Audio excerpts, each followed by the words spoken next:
तो ये जो टॉपिक है civilising the native educating the nation, इस टॉपिक को समझना पहले जरूरी है। लेसन स्टार्ट करने से पहले हम ये जानेंगे कि इस लेसन में क्या पढ़ने वाले हैं, क्या सीखेंगे और किन किन बारे में जानेंगे। देखिए, चैप्टर है देशी जनता को सभ्य बनाना और राष्ट्र को शिक्षित करना। देशी जनता यानी ये ब्रिटिश कह रहा है ना, ब्रिटिश के लिए देशी जनता है कौन कौन हुए? इंडियंस, ठीक है, भारतीय। वो भारतीयों के बारे में बात कर रहा है, इंडियंस। देशी जनता को सभ्य बनाना, सिविलाइज्ड करना। अब यानी उनके अनुसार देशी जो जनता थी हमारी अनसिविलाइज थी, इसका मतलब तो ये हुआ ना, अनसिविलाइज थी। यानी उस जनता को सिविलाइज करना, सभ्य बनाना है, यानी वो असभ्य थी। ये ब्रिटिश का मानना है, हम नहीं मान रहे, ब्रिटिश का मानना है। और क्या कह रहे हैं कि भाई उनको शिक्षित करना है, वो अनएजुकेटेड है। देखिए, हम जब लेसन के बारे में आगे चर्चा करेंगे तो हम ये जानेंगे आज की जो लिटरेसी रेट है भारत की, वो आज जो लिटरेसी रेट है, साक्षरता दर भारत की 65% है, ठीक है।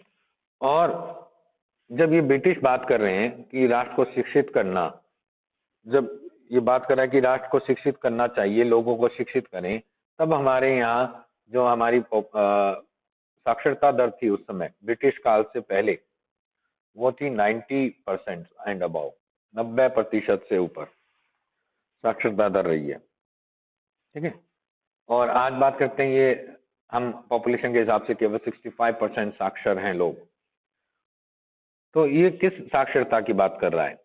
किस साक्षर राष्ट्र को शिक्षित करना, किस तरह शिक्षित करना है? उनके लिए अंग्रेजों की सोच के मुताबिक जो थी, अच्छी प्रजा बनाने के लिए कौन से कदम उठाए जाएं? जो असभ्य लोग हैं उनको कैसे सभ्य बनाया जाए? यानी वो, इसका मतलब था सीधा साधा, वो चाहते थे कि वो हमारे तरह रहें, हमारे तौर तरीके सीखें, हमारे जो वस्त्र पहनते हैं, परिधान पहनते हैं, जैसे हम उठते हैं, बैठते हैं।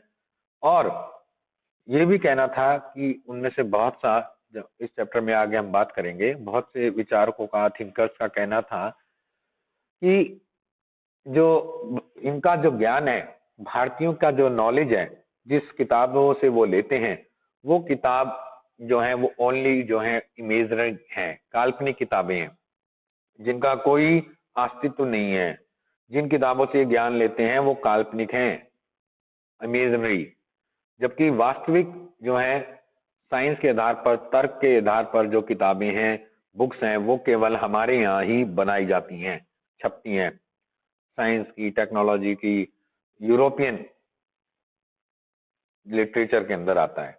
तो ये उनका कहना था कि जो भारतीय जो लिटरेचर है, भारतीय जो साहित्य है, वो पिछड़ा हुआ है। उसमें कभी हुआ होगा, ऐसे कहते हैं कि भाई उसने कुछ कार्य किया, मंत्र पढ़ा तो ये निकल आया, ठीक है। तो ये सब कहते थे ये तो काल्पनिक है, इसका कोई प्रमाण नहीं है, ठीक है, ये उनका मानना था। तो जबकि उनका कहना था हमारा ज्ञान जो है तर्क के आधार पर है। तो इसको लेकर ये आपका चैप्टर है। इनके बीच वाद विवाद है, जो भारतीय ज्ञान को चाहते थे, जो फॉरेन के ज्ञान को चाहते थे, उनमें से अब हम देखते हैं। देखिए, अंग्रेजी शिक्षा को किस तरह देखते थे, जो हमारा टॉपिक है नेक्स्ट,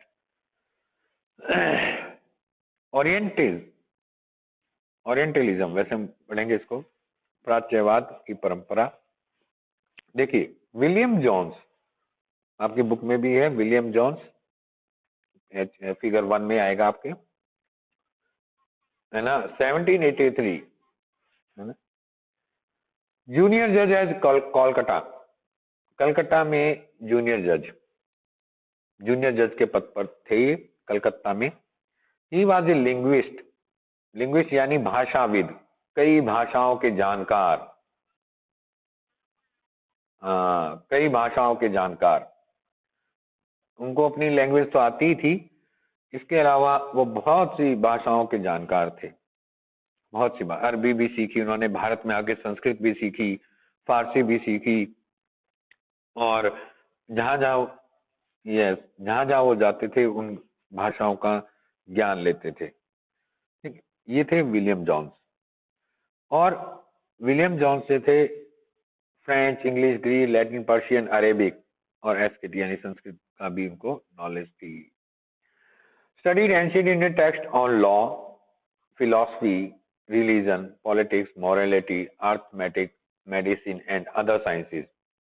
उन्होंने भारतीय प्राचीन पुस्तकों का अध्ययन किया, कानून का, दर्शनों का, धर्म की पुस्तकों का, राजनीति की पुस्तकों का, नैतिकता, मॉरलिटी, अर्थमेटिक ज्ञान, गणितीय ज्ञान, दवाइयों का, मेडिसिन का, और दूसरी जो साइंसेस थी उनका ज्ञान उन्होंने स्टडी किया, अध्ययन किया भारत में आके। तो प्राच्यवादी, ओरिएंटिस्ट, ओरिएंटलिज्म होता है बेटा वे लोग जो एशिया की भाषा और संस्कृति का अध्ययन करने वाले लोगों को ओरिएंटलिस्ट कहा गया। ठीक है, ओरिएंटलिस्ट LIST हो जाएगा। ओरिएंटलिज्म प्राच्यवादी और ओरिएंटलिस्ट ओरिएंटलिस्ट वे लोग, फिर से समझ लीजिए, जो एशिया की भाषा और संस्कृति का अध्ययन करते थे। एशिया यानी देखिए उस समय जो विश्व था, वर्ल्ड, संसार जो था, दो भागों में बटा हुआ था मुख्य रूप से ज्ञान के आधार पे। एक था वेस्टर्न, ठीक है, वेस्टर्न कंट्रीज, पश्चिमी देश, जिसमें इंग्लैंड, जर्मनी, फ्रांस, अमेरिका ये आ जाते हैं।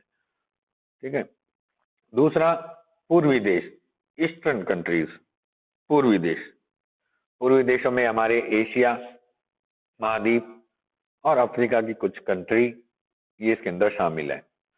यानी पश्चिमी ज्ञान, वेस्टर्न कल्चर और ईस्टर्न कल्चर। ठीक है, हम देखो कई बार करते हैं आजकल हमारे देश में वेस्टर्न कल्चर का प्रचार प्रसार हो रहा है, ऐसी बातें करते हैं ना कई बार कि हम वेस्टर्न चीजों को अपना रहे हैं, तो ये वेस्टर्न वही है, यानी पश्चिमी देशों का कल्चर या पश्चिमी देशों का नॉलेज। अब वो बात कर रहे हैं कि पश्चिमी देश जो थे, वेस्टर्न कंट्री, वो ईस्ट में जितनी भी कंट्रियां थी ईस्ट वर्ल्ड की, उनके ज्ञान को चाहे वो जापान था, चीन था, भारत था, उनकी नॉलेज को कम मानते थे। ठीक है, बहुत कम मानते थे। तो ये दो भागों में बटा हुआ था। इसके बारे में और आगे चर्चा है कि और लोगों ने इसके बारे में और क्या क्या कहा कि ईस्टर्न ज्ञान को लेकर और भी इन्होंने मुखौल उड़ाया, जो किए, कई तरह की बातें की। ठीक है, लेकिन जो पश्चिमी विश्व का जो भी व्यक्ति पूर्व के लिटरेचर को पढ़ता था, ज्ञान को पढ़ने आता था, अध्ययन करता था, उसको ओरिएंटलिस्ट कहा गया। ठीक है, प्राच्यवादी, ओरिएंटलिज्म, प्राच्यवाद। ठीक है, तो ये समझ में आ गया बेटा ओरिएंटलिज्म क्या होता है, या ओरिएंटलिस्ट किसे कहते हैं, प्राच्यवादी किसे कहते हैं। हाँ, जो पश्चिम के देश का रहने वाला लेकिन पूर्व के देशों का ज्ञान का अध्ययन करता हो, नॉलेज को। ठीक है, आपकी बुक में भी होगा ये, यस, पेज नंबर 97 के ऊपर है, बॉक्स के अंदर टॉप पे प्राच्यवादी, बॉक्स से नीचे अलग से लिखा हुआ है कॉलम के अंदर। ठीक है, लाइट ग्रीन कॉलम सा है, प्राच्यवादी, एशिया की भाषा और संस्कृति का गहन अध्ययन करने वाले लोग, ओरिएंटलिज्म। तो विलियम जोन्स थे, वो ओरिएंटलिस्ट थे जो पूर्व के ज्ञान का अध्ययन करते थे।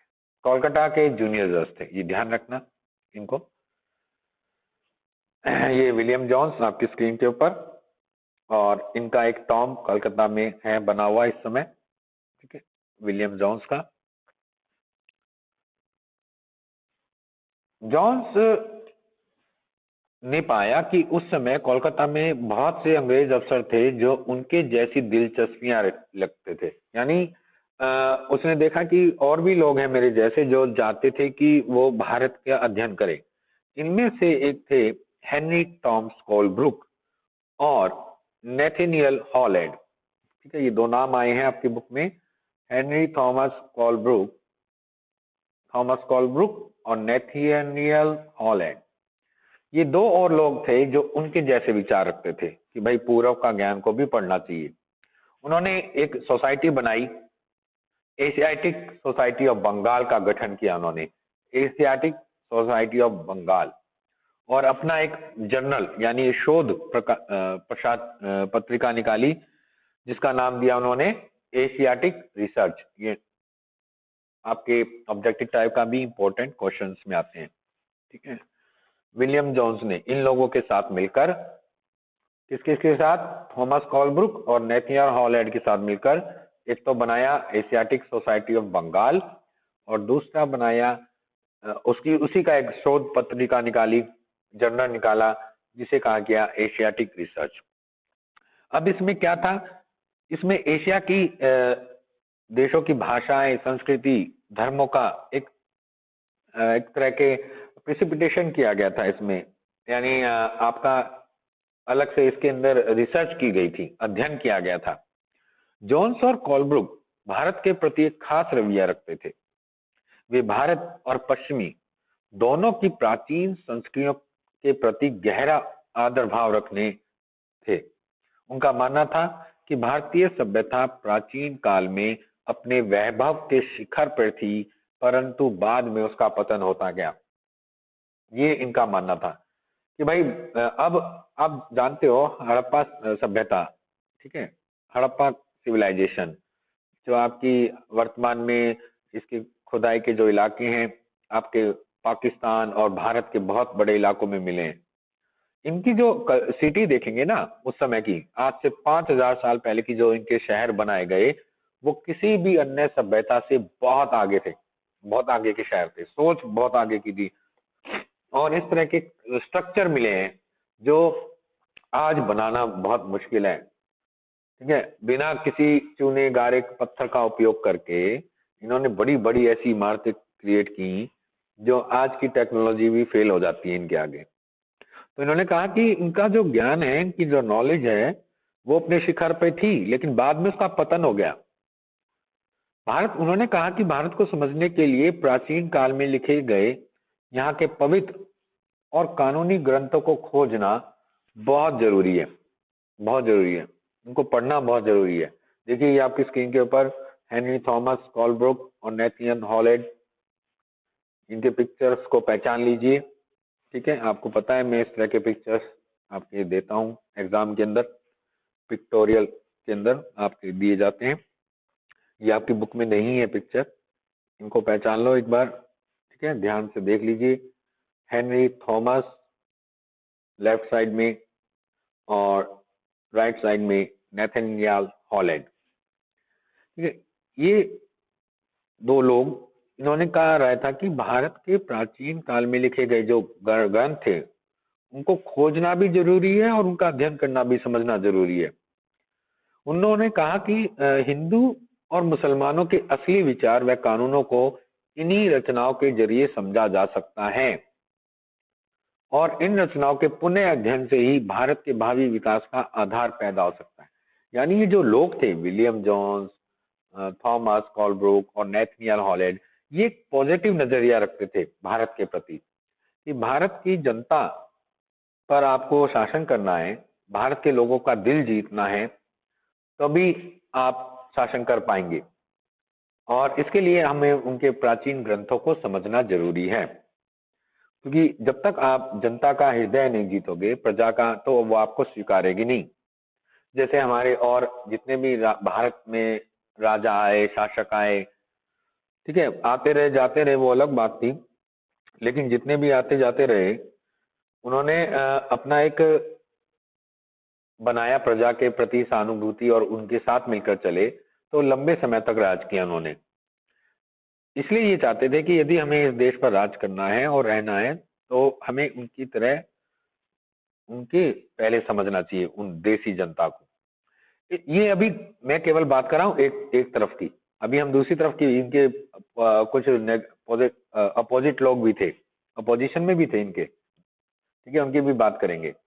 देखिए, they had deep respect for Indian cultures, ठीक है, वो भारतीय संस्कृति के प्रति गहरी भावना रखते थे. They felt that ancient Indian civilizations had lost its past glory. अपनी खो चुकी है. Study ancient textbook which could reveal the real idea of law, Hindu and Muslim. हम जब स्टडी करेंगे तभी हम जानेंगे हिंदू मुस्लिम के रियल जो लॉ थे, आइडियाज थे, उनको पहचानेंगे. इसके लिए उन्होंने क्या किया? दे discover many Indian text, understood there meaning, translated them, found out the truth. देखिए ये सब कार्य किए उन्होंने. उन्होंने अपने इंडियन टेक्स्ट को ढूंढा, पुरानी किताबों को, उनके मीनिंग्स ट्रांसलेट किए अपनी लैंग्वेज में और सच्चाई तक पहुंचे. They thought that it was useful for other. वो बोले ये इसके लिए यूजफुल होंगे. अदर्स मीन्स ब्रिटिशर्स, यानी ब्रिटिश के लिए और साथ साथ भारतीयों के लिए भी. Indian would rediscover their on heritage and understand their lost glory of past. इससे भारतीय अपने खोई हुई जो उनकी संस्कृति थी, उनके जो ग्रंथ थे, उनकी जो विरासत थी, हेरिटेज, उसको जो है पहचानेंगे, समझेंगे. और by all the process the British would become the guardian of Indian culture well as its masters. हम ऐसा करने से हम क्या करेंगे? भारतीय संस्कृति के अभिभावक और साथ साथ मालिक दोनों की भूमिका निभाएंगे. यानी ऐसा करने से वो हमें लगातार जो है हमारे संपर्क में रहेंगे, हमें हमेशा अपना मास्टर समझेंगे, मालिक समझेंगे, यदि हम उनके इस वैभव को बनाएंगे. So British started promoting the western learning. फिर हम उसके बाद अपनी जो लर्निंग है, अपनी बुक्स, पहले ये बताने के बाद फिर हम अपनी बुक्स को आगे बढ़ाएंगे. ठीक है, तो हम आज के सेशन में इतना ही करेंगे. कल हम इसी सेशन को आगे बढ़ाएंगे. ये तो था एक तरफ का मामला, ओरिएंटलिस्ट का, प्राच्यवादियों का. कौन कौन थे इसमें बेटा? कोई बताएगा कौन कौन 3 लोग हैं इसमें प्राच्यवादियों की जो बात की हमने? हाँ जी, कौन कौन से बेटा? हाँ जी, हाँ जी, वेरी गुड. और विलियम जॉन्स, है ना?